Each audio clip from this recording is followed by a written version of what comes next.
What's going on, everyone? Welcome to a very special episode of Monster Bass Live. I'm excited to see you guys. It's been quite a week so far. We got a banger of a show for you today. We got the guys from Army Bass Anglers here, and we're going to talk with them, hear their story, and see what they're up to. And before we get started, I want to say thank you to our sponsors, First Contact Tungsten. I know you had a choice in tungsten, but these guys donate 5% of their profits to veteran initiatives. So if a worm weight's a worm weight, why would you buy from anyone else? So consider First Contact Tungsten. And then, of course, Liquid Death for keeping us hydrated while we're on the show. Big thank you to those guys. And then, of course, thank you to you guys who are in the chat. I'm looking through here. We got quite a few people, which is exciting. Matt Brown Fishing, who blew up my phone today with, I have no idea what he was talking about. Mongo's working. James Anthony.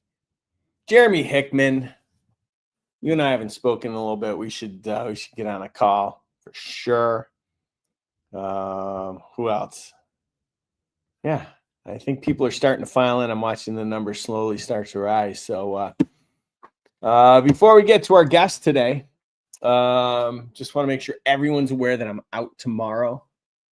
I say that only because I've given out my cell phone number so many times to you guys that now everyone decides that it's okay just to call me whenever. You know, it's usually at 5:30 in the morning when you caught something and I'm still sleeping and you're just all excited because you've been fishing for 2 hours. But I'm out tomorrow. I'm heading to Vegas. I'm going to see the Dad and Company. Very excited. It's my first of 3 trips in the next 30 days there to go see them. So it should be a good time. All right. Last chance for product testing. So if you're tuning in, it's your last chance. If you want to get in on this month's product testing bait, you got to sign up for a box. We only have a handful left. It's probably going to sell out in the next couple days. I don't know. But if you want to be a part of product testing this month, sign up. You'll get this month's bait. You'll scan the QR code. You'll take the survey, provide the feedback. If you want to guess in the chat what brand you think this is, because I've had people text me and tell me they know exactly what brand it is. I mean, all I said was that it's been sold in over 1,000 retail locations. So if you think you know who it is, I'd love to hear you comment. All right, we're going to give away some golden tickets today.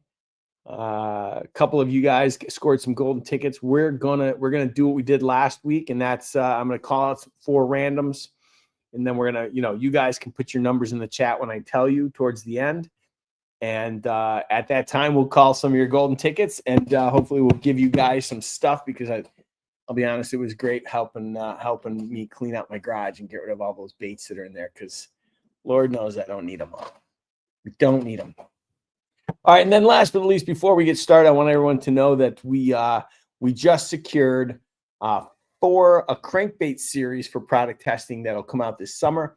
There's 4 baits in the series. There's a 4, a 6, and an 8, and a 10-foot dives 2 version. You guys will get all 4 over the course of 2 months. What can I tell you about this bait? I can't tell you the brand. I can tell you they use BKK hooks. Or no, sorry. They use Gamakatsu hooks. Magnetic weight transfers. There's a tungsten ball bearing in all of them. I think that's all I can tell you about those baits. So it's kind of exciting. And I also secured 1 Whopper plopper style bait. So you guys are going to get over the course of, you guys are going to get a frog, 4 different crankbaits, a Whopper plopper style bait. We got a spinner bait coming up. So we got quite a few baits that you guys are going to have the opportunity to test out. So I'm excited for that. What else? Before we get started, the spinner on a lightweight. Let's see. RC Bassin. Well, hello, sir. There's no Guggen. No. This is not Guggen. Nice try, though. All right.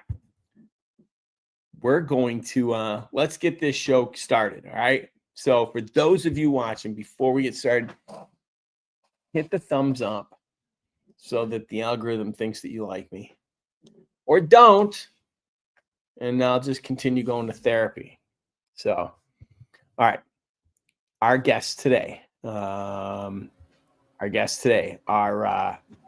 Sean Dalrymple and Rick Bradley from Army Bass Anglers. Let's give them a big warm welcome. What's going on, guys? How's it going, Rick? Great. Hey, Rick. How are you doing? I'm good, man. It's excited to be on here. I know we talked about doing this at the Classic, and something I was kind of looking forward to teaming up with you and kind of talking about what we're doing at Army Bass, and you know, we've partnered with you guys at MONSTERBASS and the stuff you guys are doing there, and just the partnership with First Contact Tungsten. I love what you talked about in the beginning of giving back to veterans initiatives. You know, that's near and dear to everything that we do at Army Bass Anglers. And I just don't think there's enough that we can do with that.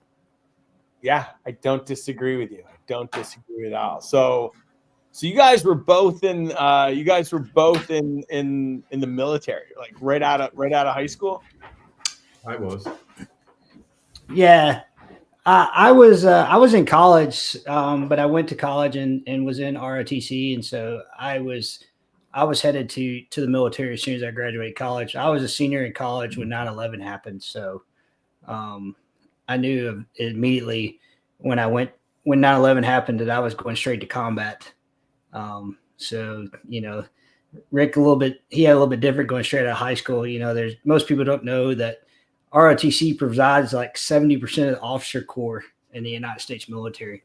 And so a lot of the people that you see in the U.S. military come straight out of everyday colleges around the country. And so that's where we get a lot of the officer corps. You hear everything about West Point, but, you know, it's ROTC that provides the majority of the officer corps out there.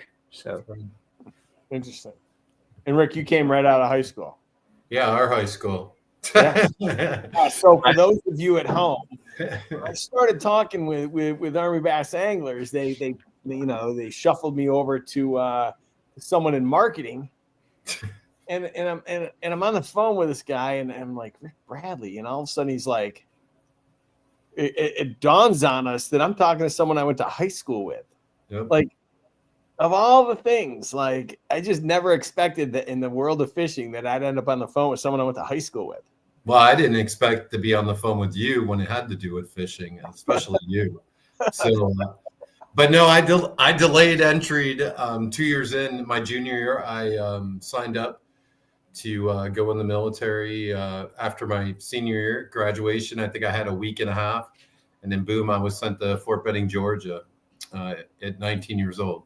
So, and then I did my first combat stint in Panama in '89.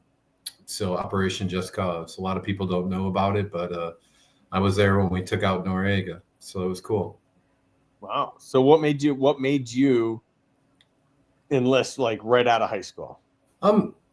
I think it was the college. You know, back then our parents didn't make oodles of money, Rick. You know that, around that area, upstate New York, and I knew they weren't going to pay for my college, and I knew the government would pay for it with the GI Bill. So that was the whole reason. And I wanted to do something cool. I thought the infantry airborne, I thought it would be cool.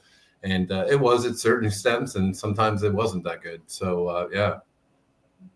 Wow. So what's the coolest thing that you guys got to do? That's a loaded question. All right. Well, we're keeping it PG, right? I mean, I might have some 13-year-olds listening. So what's the coolest thing that you can share, that you can each share with me, that you guys got to do?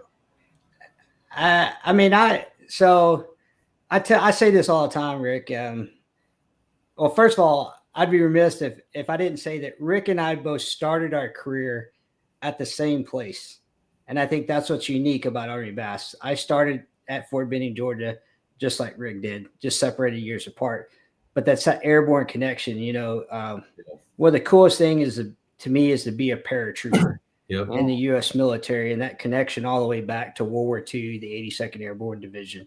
And I had my senior instructor when I was in ROTC was a primary jump master with Ranger Battalion who jumped into Panama what Rick's talking about. And so that's who I got trained by as a cadet, and that's who I learned from to go and to be a platoon leader and then go on to be a company commander. So I don't know, when you ask me some of the coolest things, I've been so many blessed along the way. I mean, whether it's jumping out of airplanes, but I will tell you, there is nothing like being a company commander deployed downrange and to have a 18, 19, 20-year-old Air Force JTAC turn to you and say, "Hey, sir, I got 2 F-15s inbound. You want to drop?"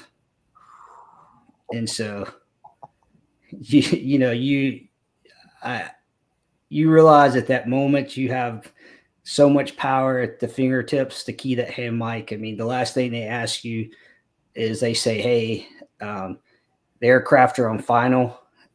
He wants to know, is he cleared hot? And if he is, he needs your initials." And that's when you respond with Roger, Sierra, Delta. Tell him everything to the east, all bad guys. Anything to the west, he's got to come back and check with me on. And so, that's the things that you grow up as a kid watching movies, things like that. And you're doing that stuff. You're 26 years old and you're in a place and you're the guy making that call on the ground. And it's just unbelievable experience to have that responsibility. But I mean, it's just something you can never explain until you've been there. Yeah, I think the coolest one for me is sitting behind Manuel Noriega's desk. And we didn't have cell phones back then, Rick. That was back in '89. Technology wasn't around. Yeah. So to get your picture taken, a guy had to bring one of those Polaroids, those instants that popped out the front, and you sit there and shake it. Yeah, yeah. I got a picture behind Manuel Noriega's desk with a leopard skin uniform, and I have some of his business cards as well. But for me, the military, I think the coolest thing was, and it goes back to what Sean was saying about being a captain commander or a commander, is how you can bring so many different racial individuals together, different backgrounds, people from Puerto Rico, Texas, Vermont. I mean, just people in California, yeah, that too. Wow. Bring them all together and train them and have them maneuver as one is amazing. It's unbelievable. Different styles of life, different upbringings. It's just amazing to watch us all turn from punks, because that's what we were when we go into the military. We think we know it all. They break us down and turn us into soldiers. And it's amazing to watch and to be part of. Wow. Seeing here, I thought you guys were just going to be like, well, I got to throw a hand grenade. No, we didn't do that. Rick, your video froze, man. Your mouth is wide open. Yeah. I don't know what happened to you. For real? Yeah. You're stuck. But you can hear me. Yeah, I can hear you. Yeah. But yeah, we've done a lot of cool stuff. I mean, I think that's what's unique about Army Bass. I mean, I tell this story. We have a guy, Roy Lane, who's our operations manager. I mean, he's the first guy to ride the Battle of Little Bighorn in 100-something plus years. And he took Sitting Bull's great-great-grandson with him. So he was the first sergeant of the horse detachment at Forest Hood. It's the last mounted cavalry detachment in the Army. And he was the first sergeant, and they do a commemorative ride for first cav every year. And so they took Sitting Bull's great-great-grandson and rode the battle side of Little Bighorn. Nobody's ever been allowed to ride it since then. And so his great-great-grandson was a prisoner of war in Vietnam, and Roy got to pin his prisoner of war medal on Sitting Bull's great-great-grandson on the battlefield site at Little Bighorn. Oh, that's cool. Wow. And so when you talk about just like whether it's combat here in the States or whatever, there's just that's why I say it's a loaded question when you say what's the coolest thing. Yeah, what's the coolest? Because there's other things that I consider like really cool. Like for me, like one of the coolest things too was I served with a commander from the French Foreign Legion, and he was from Saint Mary Église, which is the first French city that was liberated on D-Day. And he just thought it was the coolest thing in the entire world to be deployed with a bunch of guys from the 82nd Airborne Division, because that's all he had heard about since he was a little boy, was all these guys from the 82nd Airborne Division, 101st Airborne Division that jumped on D-Day.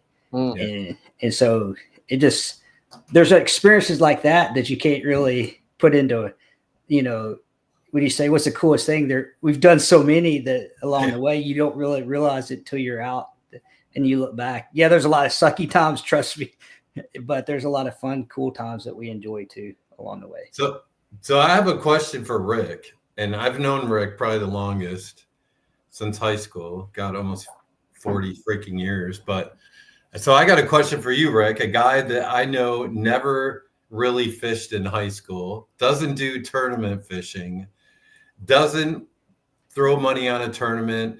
I've seen you out there try to catch fish, and Matt Brown tries to put you on fish, and he thinks he knows what he's doing, and you never catch crap. But what made you get into monster bass in the fishing industry? I'm very curious about that. Well, it's simple. So I was working in an agency, and these guys came in, and they had like $250,000, and they wanted to build this website. And I'm like 10 days on the job. I'm the new VP of sales and marketing, and I'm sitting there listening to this guy tell me this story, and I'm like, this is the dumbest idea I've ever heard. So I went into the bathroom, I excused myself, and I grabbed my phone, and I don't remember if it was a BlackBerry or one of the early iPhones, and I was like, I started Googling it. And they wanted to build this website for fishing reports, and they wanted to sell a subscription for fishing reports. Now, maybe we would have made some money. I mean, if I look at FishBrain, they're kind of doing something similar. But at the end of the day, I was like, look, guys, I can't buy into this. I'm a big believer in karma. So here's another agency. Good luck. And I remember my boss looking at me. He's like, bro, you better be really good at your job, because you just let $250,000. And I was like, yeah, whatever. And the more I thought about it, like, if you gave my brother one day left on this planet, the kid throws in a dip, he goes fishing. There's no question. I bet my life savings that my brother says that that's what he does on his last day. And I kept thinking about it. So then I went to the Bassmaster Classic down in at the Red River. I think it was the year Skeet Reese won. Yeah. And I remember sitting in the crowd, and all these guys are getting up and they're talking about their products, and and I'm watching every dude in the audience, and all I remember is like watching some Bubba go, baby, I need one of them systems for Father's Day. You got to get me one of those. And you could tell they lived in a double wide trailer with a $80,000 bass boat in their driveway. And they were going to spend their last money on whatever, Lowrance or Garmin system they were talking about. I don't remember. And I just thought to myself, wow, this is insane. And so I went back to those guys and I was like, hey, I got another idea. Let's build it. And they said no. And the idea was for Lucky Tackle Box. And then 6 months later, I watched, and 6 months later, Mystery Tackle Box started. And I went back to those guys and I was like, guys, look, these guys are doing it and they don't have any competitors. Let's go be a competitor. And then we jumped in and we did it. And then, turns out I was in bed with a crook. No way. Yeah. And so I ended up leaving and starting Monster Bass. Wow. That's awesome, man. Well, good for you. Yeah. But back to that, before we transition and talk about Army Bass Anglers, how much do you guys miss being active? I miss the people. I don't necessarily miss being active. What do you miss about besides the people? Well, I mean, I guess because I get to fish and hunt so much, I don't miss the things that I don't miss the job. I don't miss that's why I say I miss the people, because it's the people that make it what it is. And I say that only because Rick will tell you, like, I spent a lot of time away from my family in 22 years of being on active duty. Like, I cherish like all fall getting to go watch my son play football. You know, I would even call some of the games on TV for him as a color commentator, type stuff. And you don't get to do that stuff when you're on active duty. So when you say, I don't miss the stress, I don't miss the you know, the no notice. I mean, for the first like 5 years of my life, I was either deployed or on 2-hour recall or training to deploy.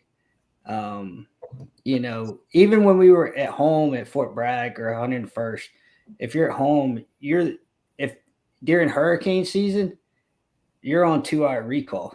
Right. So I pushed the package that went to New Orleans when they finally did make the decision to actually send active duty 82nd guys down there.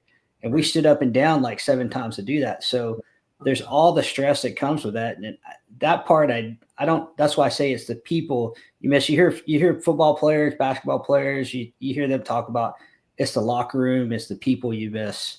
That's the things that you miss. I think that's why, and probably because I'm around Army bass anglers, I don't miss the things that I would miss probably the most, because I get I think the thing that most people, when they come to Army bass, they talk about being able to have the conversations with us that they can't have with civilians. And because I'm around it all the time, I get to have those conversations. I can say things.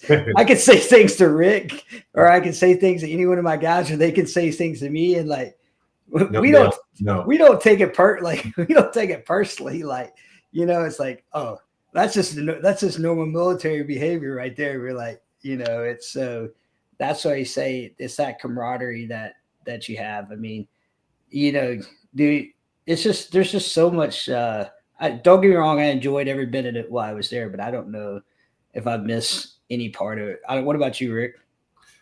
I definitely miss the people, you know, the other soldiers, the brothers that I served with.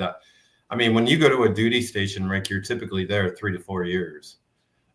So, you know, wives are having babies and you get to see their kids grow up, you know, from being born to 4 years old. And I mean, it was crazy. My captain, who ended up turning into a 3-star general, I knew his kids when they were still in, you know, diapers, and now they're both in the military as captains, you know. So and then the one thing I miss, and maybe Sean will agree, I was a training NCO when we were in the garrison.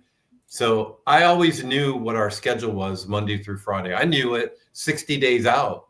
So I just like that. I knew at 6:30 I was doing PT. I knew at 11 o'clock I was having lunch, and I knew I was having a great lunch in the chow hall. But that's the thing that I miss. I don't miss the motor pool. I don't miss maintenance. I don't miss any of that shit. But I do miss the people and the schedule, knowing exactly what I was going to be doing every day. Yeah, that's probably good. I think it is the schedule. Like that's the thing that you probably miss when you start. I don't say so much it's the schedule, but the organization. Yeah. The piece when you get out, you don't see that in the civilian world at all. It's like that's a big difference when you start operating outside. That it's just an organizational piece. Everything, you know, doesn't work the same as that. So, well, and I think the other thing too, Rick, that you probably don't see out in the civilian world that we saw in the military is if you went to a bar and something happened to you, you know, there's 1,600 GIs in the bar and they're going to jump in at any time. And you don't get that out here in civilian world. Shit, they'll freaking sit there and video camera your ass on TikTok. You know what I'm saying? Let them watch you get beat up. But your brother's got your back no matter what happened. Somebody's got your back. Yeah, that's a very, very true story. That piece right there. That's why it's the brotherhood. It's, I mean, you didn't have to worry about exactly. I mean, I can tell you stories of like, for a long time when you were at Fort Benning, you just didn't go to Auburn. No, because there were some Ranger Battalion boys that got picked on by a fraternity at Auburn, and there might or might not been a whole Ranger Battalion barracks emptied out and basically a raid executed on a fraternity house Oh, in Alfred. But so that's what Rick's talking about. I mean, you mess with one, You got you messed know, with them all. you're gonna mess with them all, and that, you know, it was that's just the way it is. I mean, it's that brotherhood that you miss. That it's somebody having your back when nobody's looking. You know, you never had to worry about it, and that's such a big difference in transition when you get out and you miss that piece. I mean, And you see that every year. Rick, watch the Army Navy game. yeah, I mean, you watch that game, and every one of those Army guys and every one of those Navy guys, they got each other's backs. I mean, it's amazing to watch that. all right. Let's talk about, speaking of having each other's backs. Let's Oh, God. talk about Army bass anglers. yeah. How do we get to Army bass anglers, and what's their mission? Like, how did you transition from what you were doing to now Army bass anglers? Well, for me, Army Bass Anglers has been around for 17 years. My transition piece goes back to a long time ago. I was at Fort Bragg, North Carolina as a young lieutenant. I started an organization called Warriors on the Water, which would take about 180 soldiers, sailors, and airmen and Marines fishing every year. And it went for 14 years. And it was an awesome experience. I mean, probably one of my most fulfilling things from my fishing career to my military career. And I say that because I'll never forget the day being a very senior major and having a guy at the 101st knew that I loved to fish and tell me about this event called Warriors on the Water at Fort Bragg. And I just start laughing about it. But because of Warriors on the Water and some other things that I did, part of that was that I commanded a company in the 82nd Airborne Division. I get asked a lot, Rick, by high school kids all across the country, how do I get to be in the outdoor industry? You know, they think there's some formula. That's the biggest question I get. And I always tell them mine goes back to, I made a decision to command a company in the 82nd Airborne Division before I was 2 years ahead of when I was supposed to command. And I took a risk to go do that. The Army rewarded me for doing it. The reward for that was I got to go to full-time grad school for the Army. And that's just about the time that college fishing was kicking off. It had been in existence really going about maybe 2 years at that time. And the University of North Alabama had a team for a year. And I came in and basically coached and fished and built the team at the University of North Alabama, the powerhouse that it is today. And it's still, when you talk to Wade Middleton and you ask him, he'll tell you that UNA is like one of the phenomenons in college fishing, that it's still successful as it is without having a coach this many years later. But what that did, it allowed me to meet some people in the industry. And I actually had a camera guy stop filming in an event to tell me about Army bass anglers. And I say that's why I tell high school kids, it goes back. I had never taken that command. I had never been in that boat at grad school to have that conversation with that camera guy to tell me about Army bass anglers. And that's what led me down the road to Army bass anglers. I joined up just like everybody can now. I became a task force member.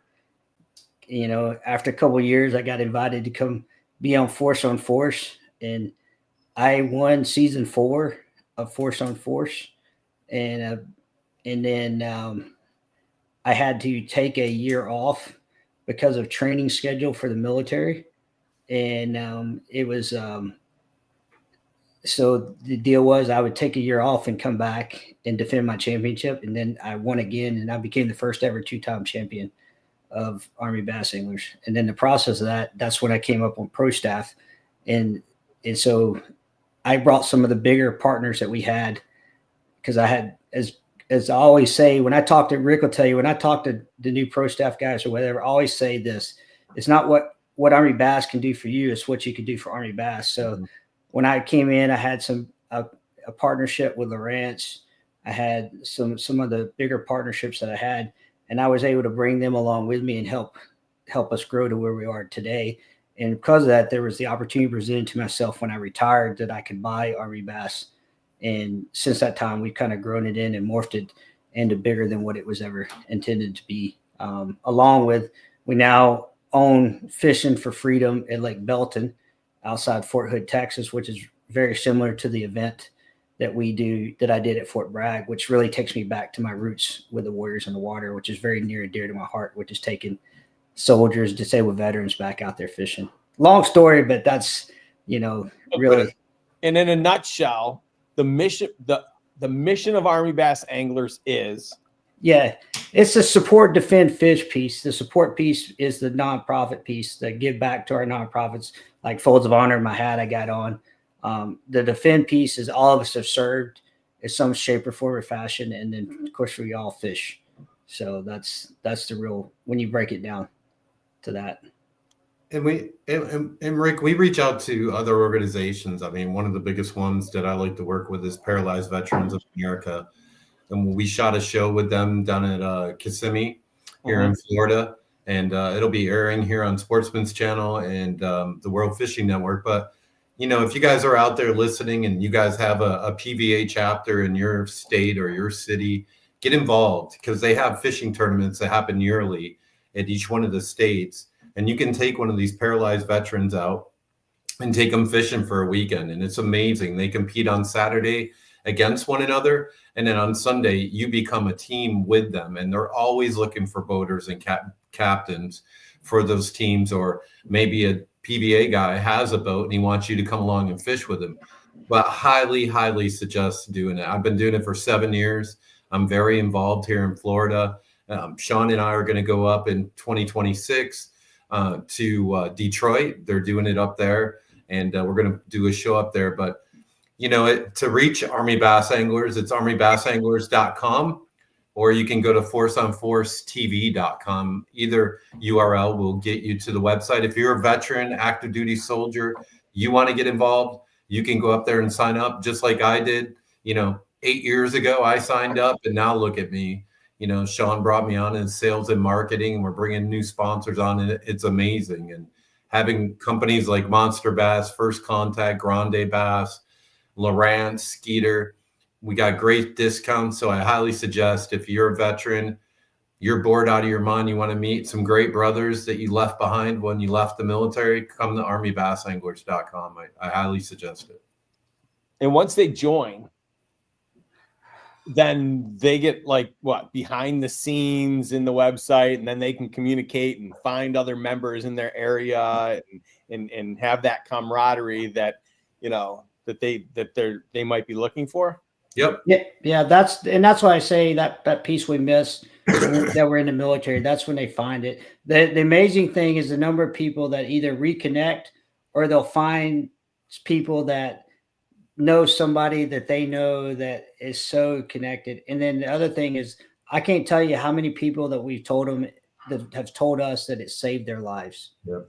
I mean, that's the big piece, because it gave them purpose and direction.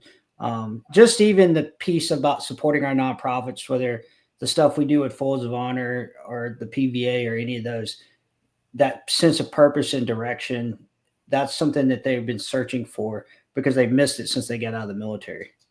And outside of that, Sean, every year we do invitations or memorial tournaments where all of the task force and pro staff members in those areas get together, and we do a weekend long tournament. And it's great. We give out prizes, trophies, but it's about that brotherhood and that camaraderie, sitting around the campfire, having a couple beers and hot dogs, shooting the shit with people.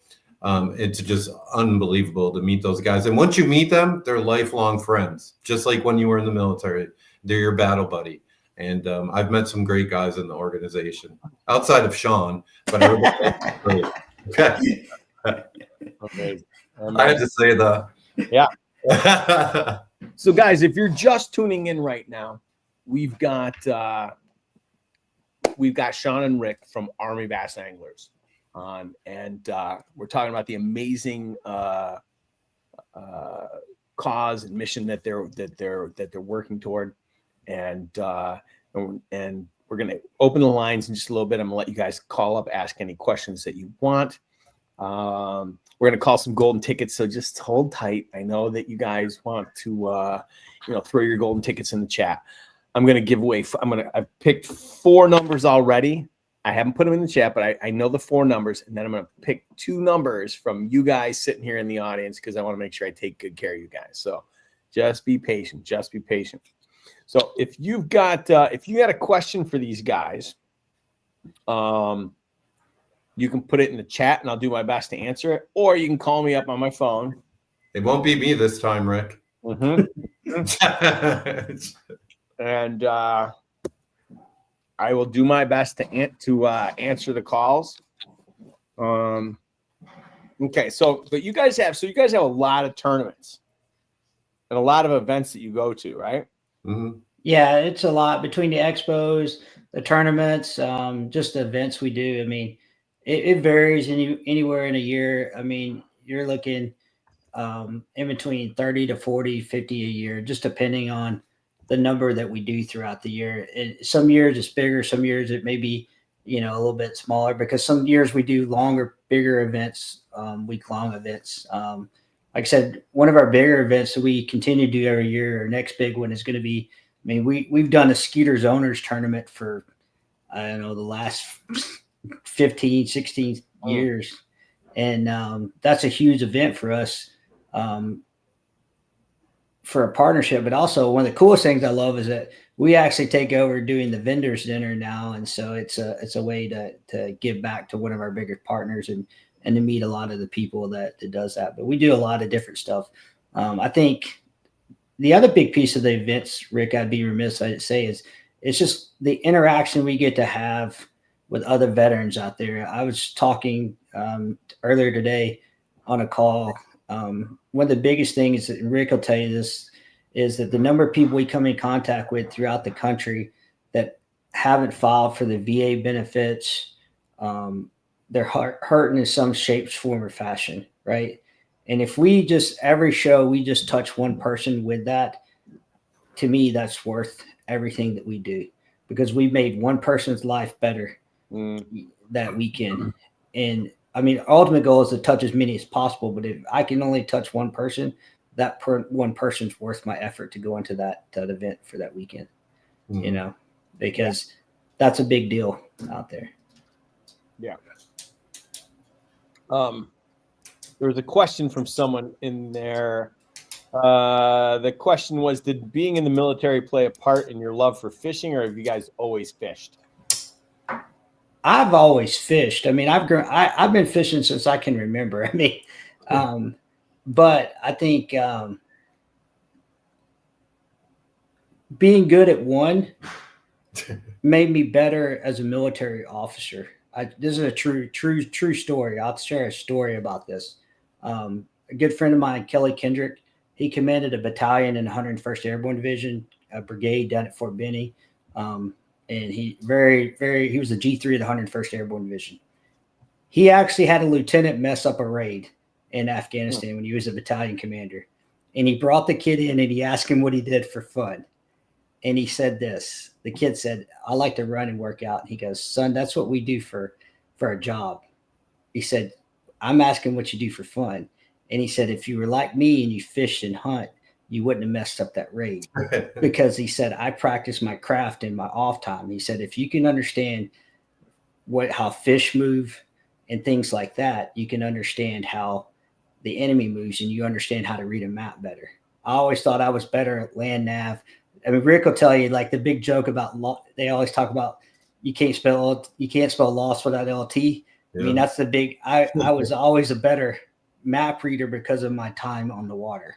So, I think that's, from my perspective, it's a little bit different than some of the other people, and we try to get more people involved in it. I don't know. What about you, Rick? Well, growing up in upstate New York, I had access to a whole bunch of lakes, Oneida Lake, but my grandfather had a cabin in a house up on Sackett's Harbor. Rick knows where that is. And that feeds right from the St. Lawrence River. So at a young age, for many, many years, every weekend I would go to Sackett's Harbor. And then, of course, I'd fish Oneida Lake and some of the Finger Lakes around there. But I think it carried over into the military. One of the things I loved about the military break is we got topographical maps Sure. of all the bases or the base that you were at, and you could go find lakes that nobody had ever fished before, as long as they weren't doing maneuvers out there. I mean, I remember going to Fort Polk and fishing lakes, and I could have thrown a toilet in there and a bass would have bit it. I mean, it was crazy. Or going to Fort Richardson, Alaska, and going trout fishing. Of course, you had to basically wear a bee suit to go out there because the mosquitoes would take you away. But it was crazy. But I think it just carried into the military, and I never let it die. And then when I got out, it really took over. When I found out about, holy shit, there's tournaments and you can win money in Texas. I mean, that was now, you know, my fiance is like, do you have to buy a new boat every year? You know, so it's one of those. What's your answer? No, I'm not going to buy a new boat every year. Hopefully this is going to be my last Skeeter ever this year. And hopefully that'll be it. So a 2025 Skeeter or 2024, I'm done. So I'm going to be done. I'm putting money that you're not, and I'm taking bets. Hey, you know what my answer to that question is, right? It's cheaper than the therapy cost. Yeah, exactly. That's how I answer that question right there. Yeah, for sure. And you know what? She buys her Louis Vuitton purses, and I have 75 rods. So I mean, I can't say anything. So yeah, fair enough. Fair enough. Someone also asked, how do they get on pro staff at Army Bass Anglers? So pro staff is you have to be a task force member to be on the pro staff, but we look at guys that are committing to the mission. You know, they're volunteering to show up at shows and helping to do that, and then just how their social media presence is across that. So we look at all that stuff, and then we also have to look at geographical region across the country based on where we have a geographical need to fill, so that we try not to overload one geographical. So there might be an opening for a pro staff position, but it not be in the correct geographical region. And so just like everything, we have to pull from the geographical region that's open, just because I don't want somebody to have to drive, 10 and 12 hours if they don't have to. Mm-hmm. And the other thing I would say about that is, as far as locations, we have a trailer in Texas that covers central United States, and then we have an Alabama trailer which covers the East Coast. So, we have our shows. If you guys don't know about our shows, go out there and go on the website. They're always up there. Hit us up. We can tell you where we're going to be, but we'd love to see you at one of the events that we're doing, Skeeter's Owners Tournament or Fishing for Freedom. Get signed up, take a vet out fishing. That's awesome. It's a great time. And I really enjoy it when the task force guys show up. That's my favorite. That's my favorite, when the task force guys, they have a lot of fun. I think I enjoy them more than I do the pro staff guys being there, because they're so full of energy, vibrance, and I really appreciate when they're there. I mean, because they're really what makes us tick and what it's all about. And so I always encourage and try and spend time. Like I was telling somebody, one of our task force guys was in the life member lounge at Bassmasters, and I was just supposed to hop in there real quick and grab a cup of coffee. And he pulled me and wanted to just have a conversation.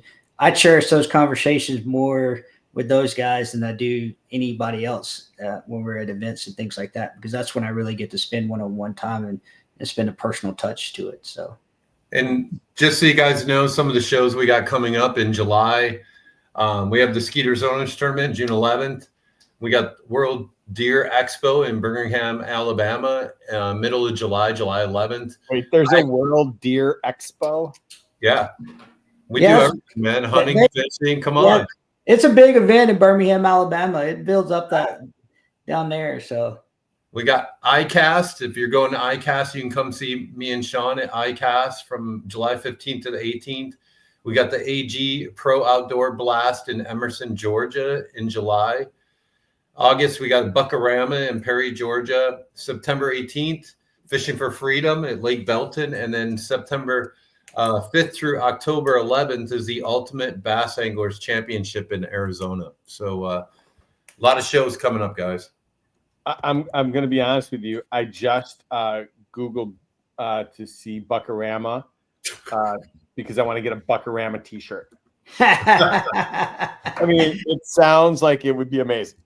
Yeah, it's there's a lot of Trump. I can tell you, I've been there 3 years in a row, and there's a lot of Trump supporters down there. Let me tell you, it's deep red. I won't wear my California t-shirt. They won't. No, don't do that. Don't do that there. But if I wear like a flat brim and I will roll in, they're going to be like, yeah. Liberal. You wear some coveralls. Yeah, you'll be right in. Hard jacket. No t-shirt. Just wear the coveralls. Let me ask you, someone in the audience asked, how does someone who's non-military, maybe I'm fire and rescue, how do I get involved and help better understand this brotherhood? So first of all, we have what's called the coalition, and so that's really for anybody that wants to be a part of us and support the mission of what we do. And it really, it's designed similar to how we do operations downrange, like a task force. Anytime we deploy, the military is the task force, and then you have people from other countries, other government agencies, anything like that that's assigned to you. That's part of the coalition. So that's how we kind of formed that doctrinally term. So that's a piece that we've always had, and anybody can be a member of the coalition and support. And just like, and all those people there, they have a little bit different discount stuff that we give those guys, but they're members just like everybody else. We've kind of toyed, Rick and I and a couple of the leadership have toyed with that first responder piece of this. And this is a very tough subject for me, and I'll tell the listeners. So I am the son of a retired Alabama state trooper. So when I say it's not something that I don't take lightly, because that's how I grew up. That's how food was put on my table, those kind of things. I understand the first responder, but I also understand what it's like to be a part of a very elite group with Army Bass Anglers, Army, Navy, Air Force, Marines, because I remember the early on Ricky Woods, who won the first military team tournament champion on Pickwick Lake, which was what American Bass Anglers, that's what it came out of. I can remember he was a member of my dad's bass club. And I can remember being, I don't remember, 9, 10, or 11-year-old boy and thinking how cool it was that there was this one entity that was only military and you had to be part of that. And that you could only be that if you were military. And so I've always struggled with it because I've understood that I have great respect for everything that my dad done and the first responders and everything, but I also understand that how military is so, they're the 1% of the United States. So it's like, it's a struggle back and forth. Do we bring them and make them part of the task force? It's something that definitely we've toyed with the discussion back and forth, but at a minimum, they can all be part of the coalition. Yeah. Is that type of deal. And it still allows you to support the cause, yeah, help out. You can volunteer at any of the shows. So no, you don't have to be a veteran. You can be a first responder and get signed up as a coalition member. So please sign up. But I would be interested in everybody's kind of opinion on that, because that's something that I personally struggle with, because I get it from both sides because of my upbringing and because of where I'm at in the military. I mean, I have strong feelings, the loyalty to my dad, but also loyalty to what I do with the military. So it's something that I don't know that when we talk about it, I have a hard time taking that into kind of an account. So that's just something that I've kind of gone back and forth on. I've been working on it. So the question for the chat is what?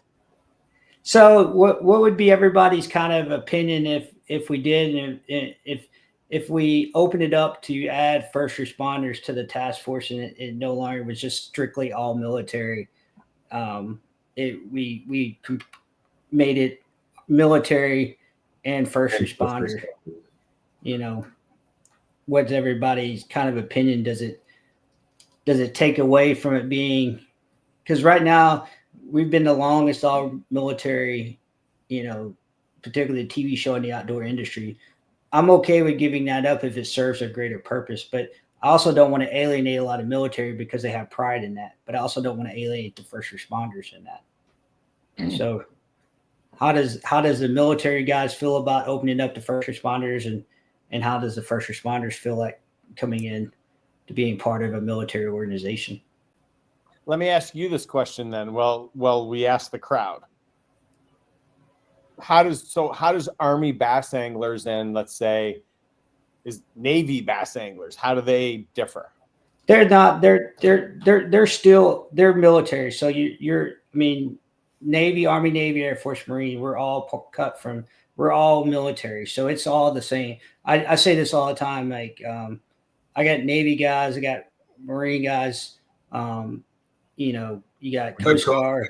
Don't forget Coast Guard. Yeah, we don't forget Coast Guard. I mean, we had our first Coast Guard on the TV show this year, which is really cool to have in fact, this is the first time we've had all 5 branches of the military on the TV show. So I thought it was a very cool deal to have all 5 branches of the military represented at this event. So what we do with that, Rick, with the shirts, when you come on and you purchase your shirt, it's based on your branch of service. Right. But all of them fall underneath the big umbrella of Army Bass Anglers. And that's based, and of course, a lot of that's based on the understanding that just like in combat, the Army is the most of the time is the ground component commander, and it's the largest military component we have in the military. It's 460,000 is what makes up the active duty. We were doing the numbers the other day, what each branch makes up, and the Army is by far the largest, and everything kind of branches off from that. We like to tell our Air Force brothers, they're still just really part of the Air Force. It's the Army Air Corps. They came out of the Army. So there's the question is, couldn't the first responders just have their own branch? We've been thinking about that. I brought that up to Sean. Yeah. Them having their own logo. So instead of the Army Bass Anglers, it would be something around first responders. So we haven't given up. I'm pushing, but it's a serious. What we want everybody to understand, it is a serious conversation that we're having, and it's something that we have really undertaken to do the analysis and everything.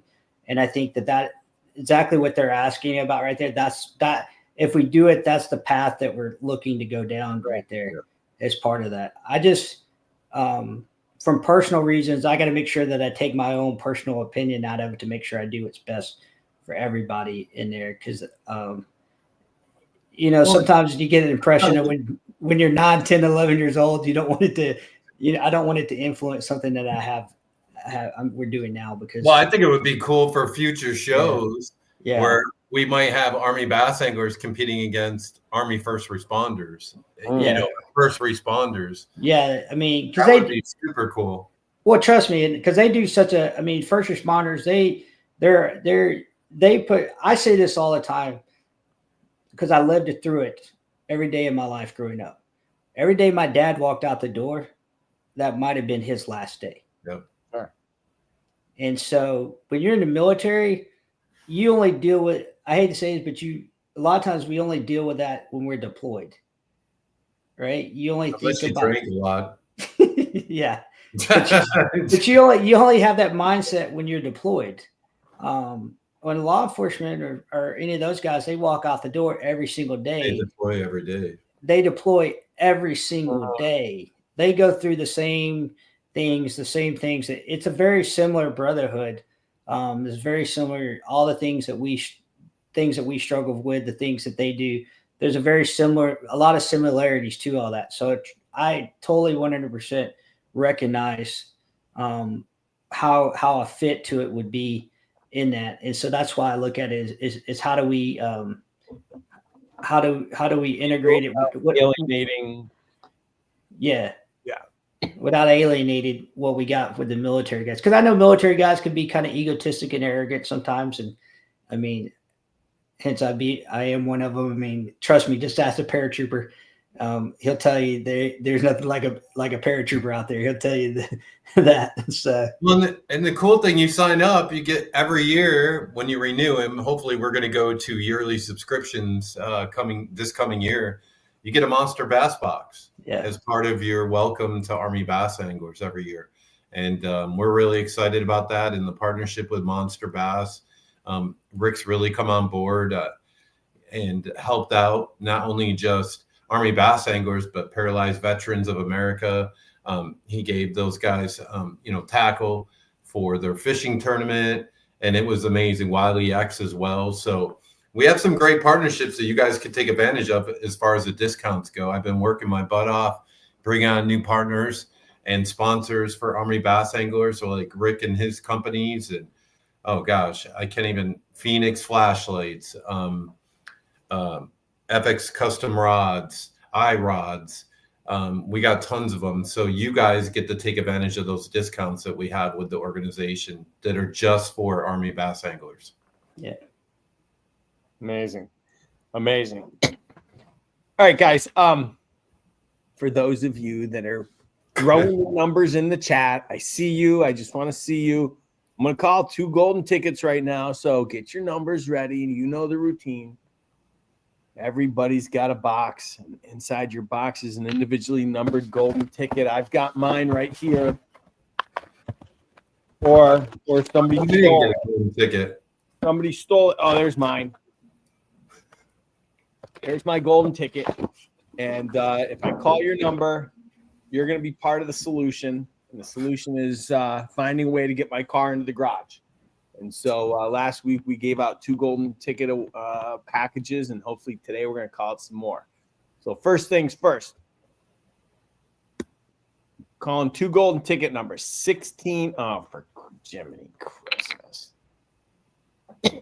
Hold on, guys. This is ridiculous. The numbers are 16299 and 61031. Those are the first 2 numbers. All right. Now what I'm going to ask you to do. Yeah, guys, I know. You're disappointed. You didn't win. If you're watching, now's the time. All of you that jumped the gun earlier, didn't listen to me, and didn't listen when James Anthony said, he said to wait and do it later. Now's the time. Put your numbers in the chat. I'm going to pick 2 numbers. This is all part of, General Patri's hashtag clean the garage. It'd be nice just to get my car in the garage just once. So help me out. Throw your numbers in the chat. We'll pick them. Let's see. All right, I've got my numbers. Oh, I got 1 number. Hold on. Jeepers. No, I can't have someone named Veteran Chris and not pick them. This is nonsense. You guys are working on me here. All right, I found 1. I don't know who this guy is. 4, 3. Okay. And wait, I promise I won't cancel if you pick me. That was a threat. Wow, Jerry Gomez, that's harsh. That is harsh. I'll tell you what. I'll promise I'll pick you next month if you don't cancel, maybe. You notice how I ended with a maybe. It's kind of like an asterisk. So let's see. Okay, I got 1 more. I'm pulling it up. Okay. All right. All right. I got you guys back now. Hey. Yeah, go ahead. If we need, who was that guy to threaten to cancel the subscription? We could take him out. We got a whole bunch of brothers. Yeah, Rick. There you go. Gomez. Yeah, you messed with the wrong crowd. You messed with the wrong Marine. I can't believe he pulled that card. The veteran, that was cool, but the guy saying he's going to cancel if you don't pick me. No. What? That was weak. I'll change my name too. I'll change my name. All right. How would I know? Let me see here. All right. If you were in the military, or are in the military, everybody besides Ralph, put your rank in the chat. And if Marty, I can't say his last name because it's confidential and classified. Anyone with classified G14 clearance and above, text me now. Okay. All right, so boys, do you have any questions for me? Yeah. So you've been signed up as a sponsor / partner with Army Bass Anglers, Rick. Yeah. What has been exciting for you with the partnership so far? I mean, it's only been 4 months, but what's been exciting for you so far to see? I mean, you were at the Bassmaster Classic. What did you think about that? What I think about the Bassmaster Classic?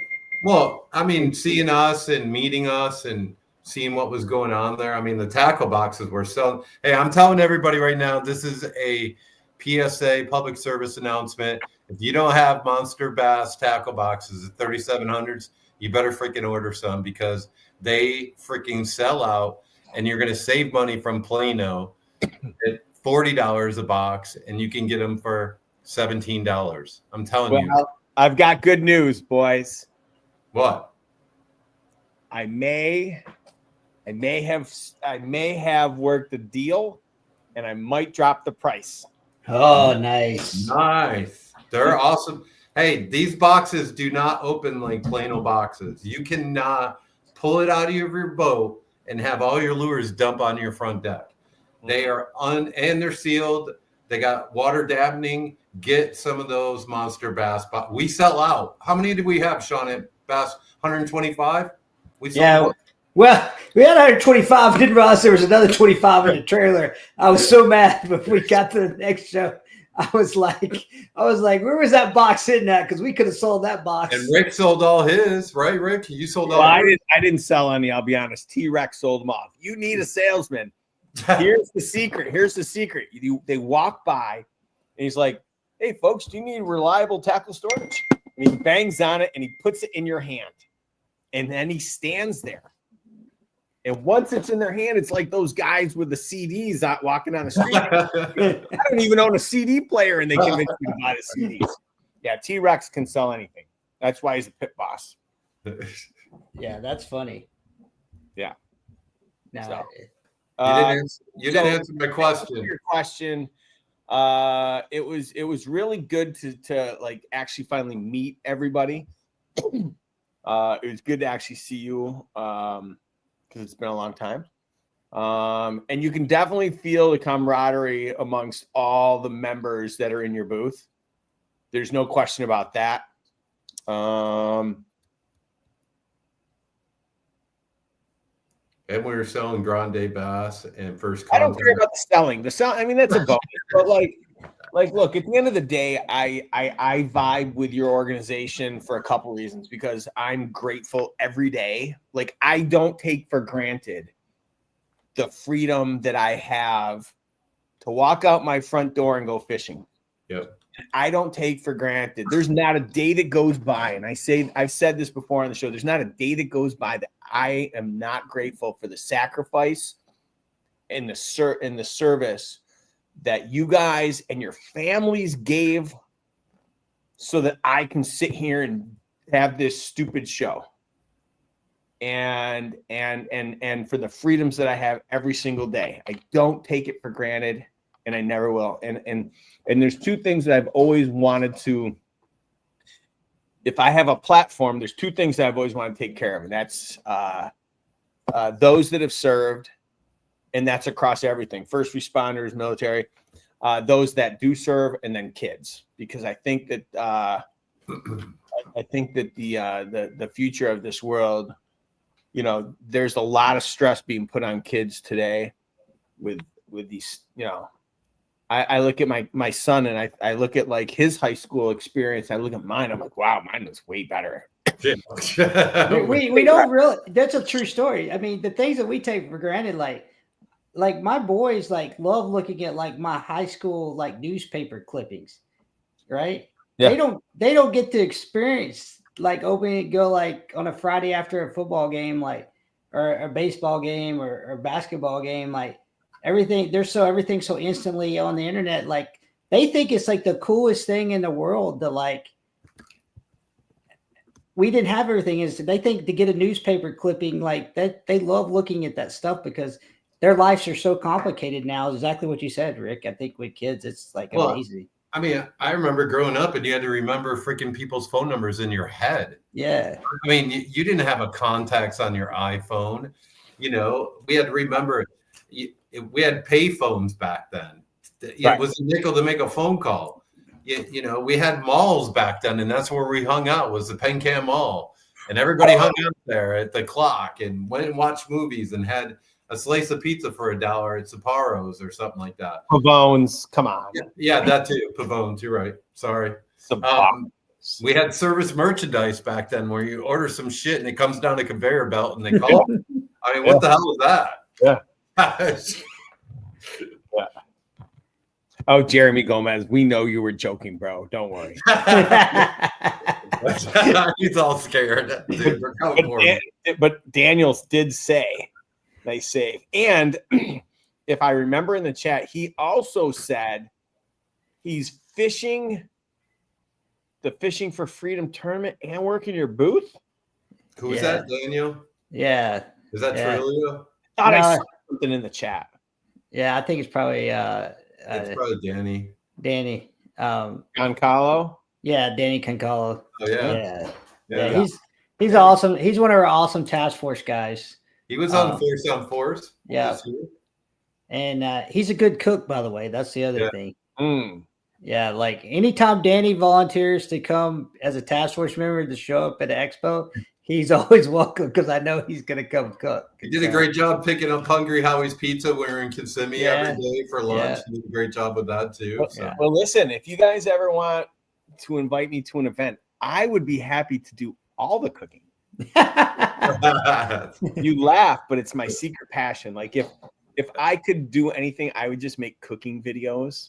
Yeah, that's all I would do. If I had an editor and a pure white kitchen, which I will because I'm gonna move, I would just do nothing but make videos. Cool. And I would love it every day. It would be like I work so I can go out to eat. I'm with you. I can cook. It's the only reason my wife lets me come back home when I've been on the road for so long is because I can cook. This is a true story. It actually costs me more money to be on the road, not because eating out, because we typically stay at Airbnbs and cook there. It's because my wife's eating out while I'm on the road. Yeah. So this big Fishing for Freedom event, tell me again when it is. It's October 10th and 11th. 10th, there's a big dinner we have for registration. And we bring all the boaters in, all the active duty guys, disabled veterans in for a night. And we give away a bunch of door prizes, everything like that. We get them linked up with their partner. And then on the 11th, they go out and they fish a tournament, just like a normal tournament like anybody else. And that'll be at Fort Hood, Fort Cavaso, they're calling it now. And it'll be right there at Lake Belton. And so that'll be October 10th and 11th there. So, and do I need to be active or a veteran to participate? You don't. If you're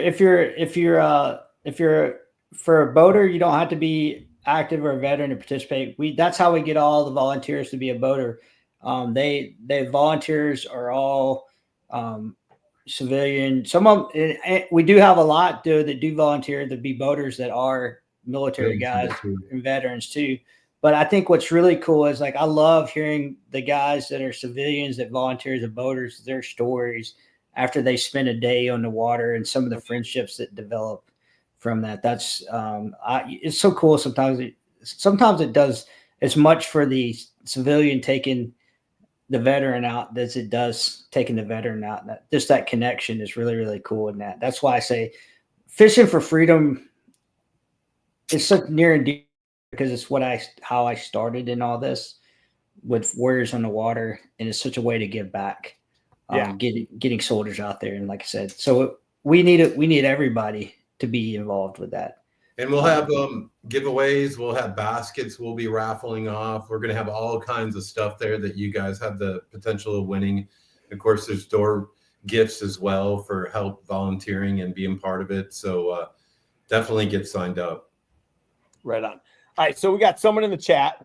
All right. So if someone's listening, because like the message I heard from you is that like I can participate. If I've got a boat, like if I had a boat, I would participate because I would love to be on the boat with that vet and hear their stories. And that could be my way to give back. Right. So if anyone's listening that wants to learn more, is there an email address that they can hit up or we can put in the chat so that they could learn more about how they can participate? So there, we actually have a website, Fishing for Freedom, Texas.org is the website. Texas. Yes, Fishing for Freedom, Texas.org. And that's the actual website for the event. They can sign up there. All right. Now we actually have a real fishing question. Yes. So for you two that fish, this is a 7-inch dart from Guggen Baits, 6-inch. Sorry. How would you rig this? So it depends on. It looks close, and I'm trying you to could do a swim bait, or you could do Yeah. a Texas rig. Well, and a lot of that's kind of. I had some good. It's almost as big as that Sakamoto I was throwing down on. It almost looks like it could be a fluke with a different tail on it too. Yeah, but that's big as that Sakamoto I was throwing down on Champion down there, and we were just rigging it with that jig head in it and using it on the forward-facing sonar, fishing for those suspended fish down there. So there are multiple different ways. I mean, you can't. That's a great thing about a bait like that. It's such a versatile bait because you can rig it like a fluke, you can rig it like a swim bait, you can rig it using it. I was totally shocked with that big of a bait down there on OH Ivy and Champion and using that forward facing sonar. They were tearing it up down there. So a big bait like that. I mean, and a lot of times it's going to depend on where I'm at. If I'm in and around the grass, I'm going to rig it up probably more like a fluke type, weedless type bait. Or if I'm doing more forward-facing sonar, I'm going to rig it up on a jig, a smaller minnow type jig head, fishing it that way. And it's just such a versatile bait out there. What do you throw? It's a 6-inch. So what are you using? A 4-aught or a 5-aught? I'd have to see. I'd want to see because I don't have it in my hand. I'd want to see where the actual where it. I don't like to have knowledge on these shows because I have the least amount of knowledge. But I'll tell you what I would throw this on. A lot of times I'd like a big 5-aught hook if I'm throwing it in and around grass. Because then you can go weightless. Yeah, because that helps a little. Sometimes I'm throwing a little bit bigger hook because it's giving it a little bit of a fall rate in and around grass. That would be kind of pull it off that front of that grass and kind of give it a little bit of almost a little bit of weight to get this drop kind of. Sean, that tail would be good for a Carolina setup too. Yeah. Well, there you go, Jerry Gomez. Your trout opener. Your bass opener is not till May 10th in Minnesota, and you got the juice. So, good luck. Yeah. All right. I've used the smaller versions of that up in New York, up in last summer up in Lake George, drop shot and the smaller ones and of that one, and I've done real good jobs on drop shot. It's just. It's funny now. We throw so many minnow type baits that these days compared to what we used to throw. There's so many versions of it out there. Yeah. All right, guys. Last call for your golden tickets. So if you don't want to make me scroll, throw it in the chat right now. I'm gonna pick one more number. I already got one. And Rick Bradley, I'm not calling your number. It's all right. I'm good. Okay.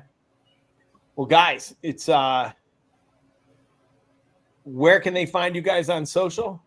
So we're Army Bass Anglers on Facebook at Army Bass Anglers on Instagram, and then TikTok. We got forceonforcetv.com. So YouTube. yeah, we got the forceonforcetv.com on YouTube, and then also we're on My Outdoor TV. If you're streaming stuff on My Outdoor TV, you can find all our TV shows on there, past, present, and current stuff out there. Amazing. Well, guys, I want to thank you guys for coming on the show. I want to thank you guys for your service. I want to thank you guys for your mission and everything that you guys are doing to help vets and build that camaraderie and take them out on the water and help with PTSD and all that you do. I'm really proud to be a sponsor.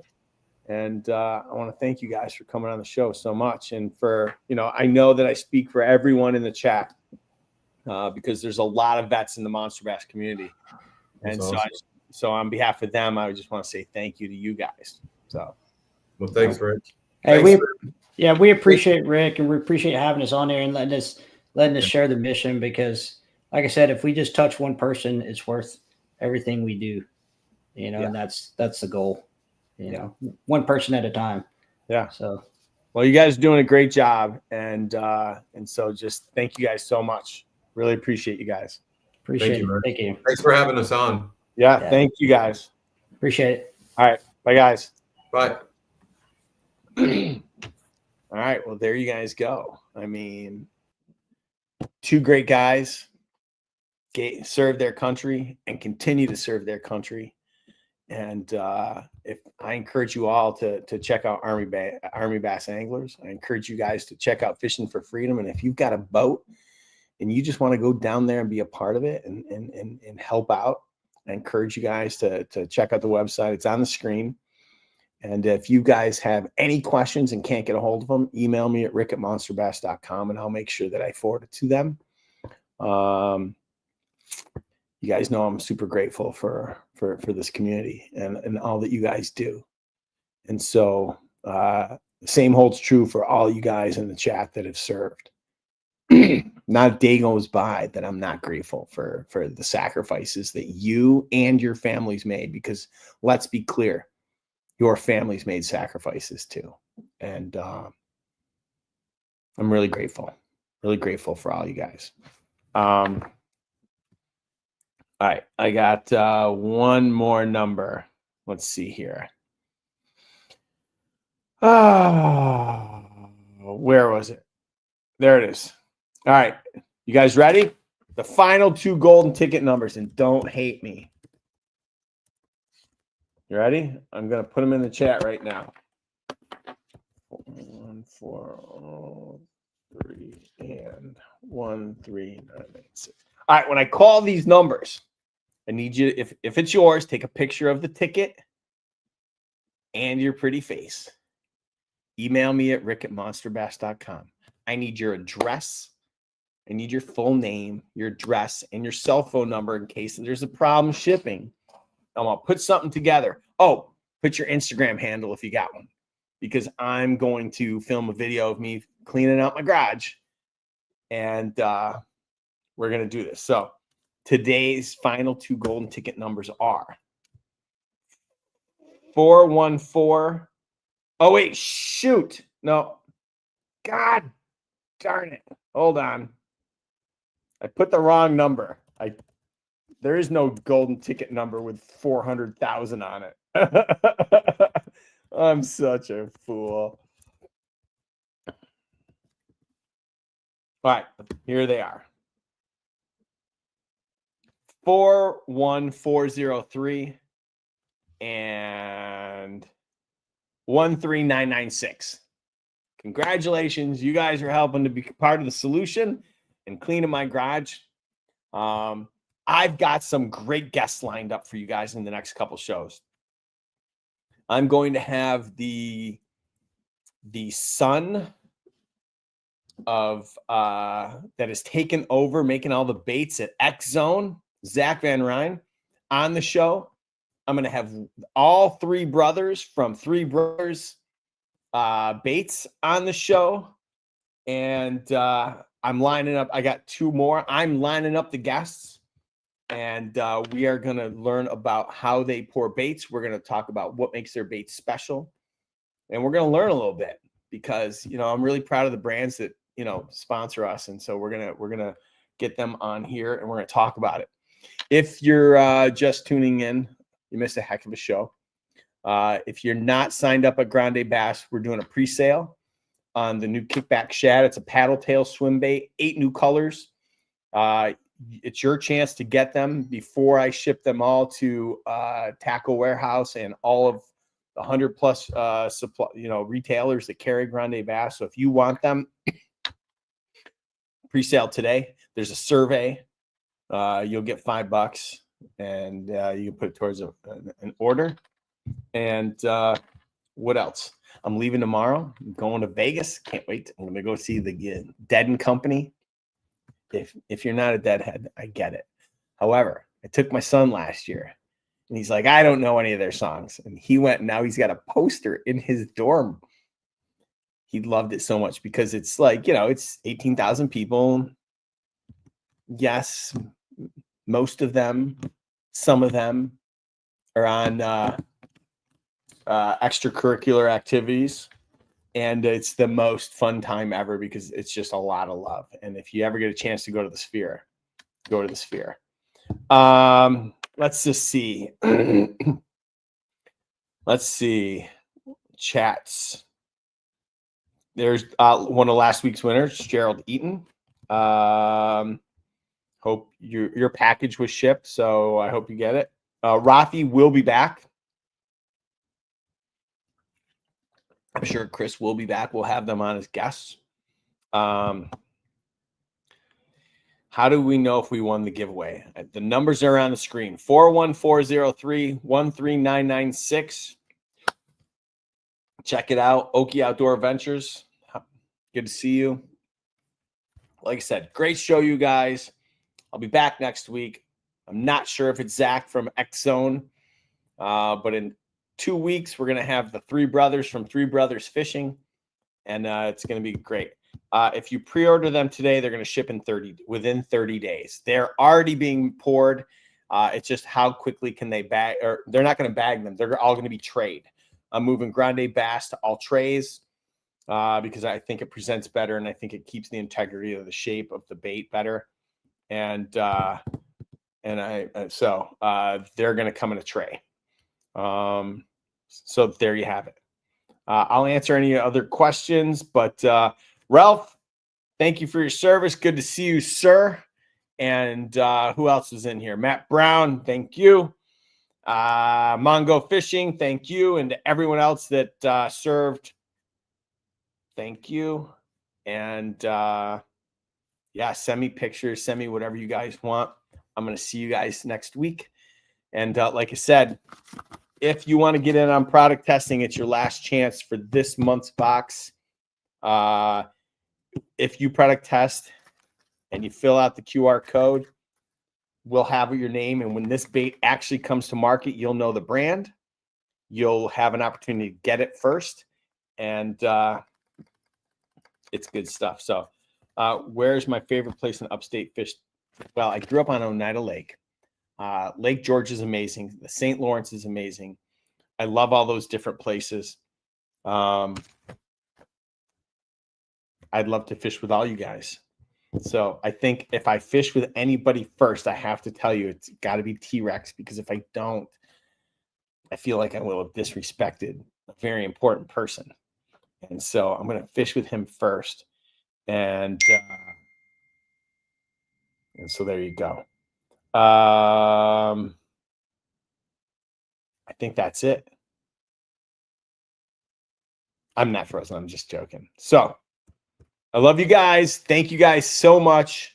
Have a safe week. I'll see you soon. Bye.